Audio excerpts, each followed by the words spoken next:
အားလုံး Happy New Year ပါ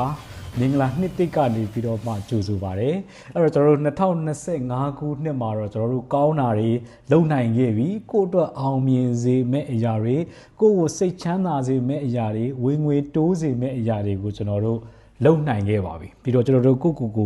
ဂုံပြုပေးဖို့လိုပါလိမ့်မယ်2026မှာလည်းကျွန်တော်တို့အောင်မြင်ဖို့အတွက်ကြီးပွားတိုးတက်ချမ်းသာဖို့အတွက်ပျော်ရွှင်ဖို့အတွက်စိတ်ငြိမ်းချမ်းဖို့အတွက်ဒီ၃ခုကိုကျွန်တော်တို့မဖြစ်မနေလိုက်ပြီးတော့မှလုပ်ပါဒီ၃ခုကိုလုပ်မယ်ဆိုလို့ရှိရင်တော့2026ခုနှစ်ကကျွန်တော်တို့ရဲ့နှစ်ကိုဖြစ်လာပါလိမ့်မယ်နံပါတ်1ကျွန်တော်တို့ဘာလုပ်ရမှာလဲဆိုတော့ကိုတိုးတက်အောင်လုပ်ပါ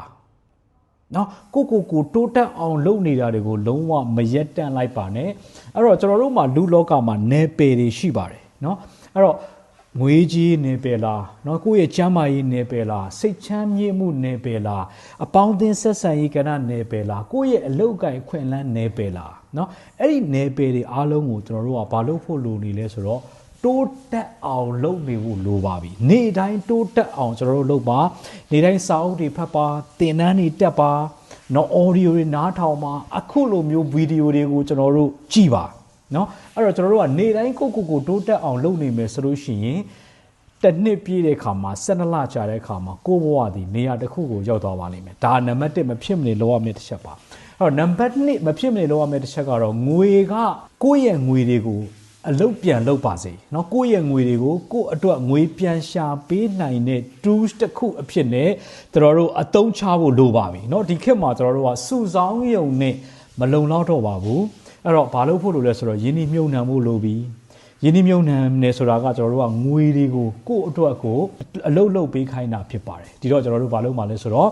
ငွေကိုကိုယ့်အတွက်ငွေပြန်ရှာပေးနိုင်တဲ့ tools အဖြစ်နဲ့ဒီနှစ်ကိုမဖြစ်မနေအသုံးချပါနံပါတ်3တစ်ချက်ကတော့ကျွန်တော်တို့နေတိုင်းစီးကမ်းတွေကိုမဖြတ်ပါနဲ့နောက်တစ်နှစ်လုံးကျွန်တော်တို့လုပ်မယ်ဆိုတဲ့အရာတွေကိုလုပ်ပါမလုပ်ဘူးဆိုတဲ့အရာတွေကိုမလုပ်ပါနဲ့အဲ့တော့ကိုက motivation ရှိတဲ့နေ့မှာစလုပ်မယ်ထလုပ်မယ်ဆိုတာမျိုးကျွန်တော်တို့မတွေးပါနဲ့အဲ့တော့ကိုက discipline စီးကမ်းတစ်ခုအနေနဲ့လုပ်ပါเนาะအဲ့တော့ဒီအရာကိုငါမဖြစ်မနေလုပ်ကိုလုပ်မယ်ကွာဆိုရင်လုပ်ကိုလုပ်ပါเนาะဒီအရာကိုမဖြစ်မနေမလုပ်ဘူးကွာဆိုလို့ရှိရင်လုပ်ကိုမလုပ်ပါနဲ့ဒါဒီကျွန်တော်တို့ကစီးကမ်းဖြစ်ပါတယ် discipline ဖြစ်ပါတယ်အဲ့တော့အခုဒီဗီဒီယိုကြည့်နေတဲ့ကျွန်တော်တို့ငယ်တွေမိတ်ဆွေတွေဒီ၃ခုကိုသာကိုကတစ်နှစ်လုံးစူးစမ်းပန်းစားလှုပ်ဆောင်သွားမယ်ဆိုလို့ရှိရင်တော့2026မှာကိုဒီအောင်မြင်တဲ့သူပို့ပြီးတော့မှကြီးပွားတိုးတဲ့ချမ်းသာတဲ့သူပို့ပြီးတော့မှစိတ်ချမ်းမြေ့တဲ့သူတွေဖြစ်ပါလိမ့်မယ်အဲ့တော့ဒီနှစ်မှာကိုဘာတွေလုပ်တော့မလဲဆိုတော့ comment မှာတစ်ချက်တော့ရေးလို့ရရင်ရေးပြပါဦးဒီဗီဒီယိုဆုံးဖြတ်ကြည့်ပေးတဲ့အတွက်ကျေးဇူးအများကြီးတင်ပါတယ်ကျွန်တော်တို့ကိုညံလင်းအောင်ပါမင်္ဂလာရှိသောနှစ်တည်လေးဖြစ်ပါစေအားလုံးဘိုင်ဘိုင်ပါ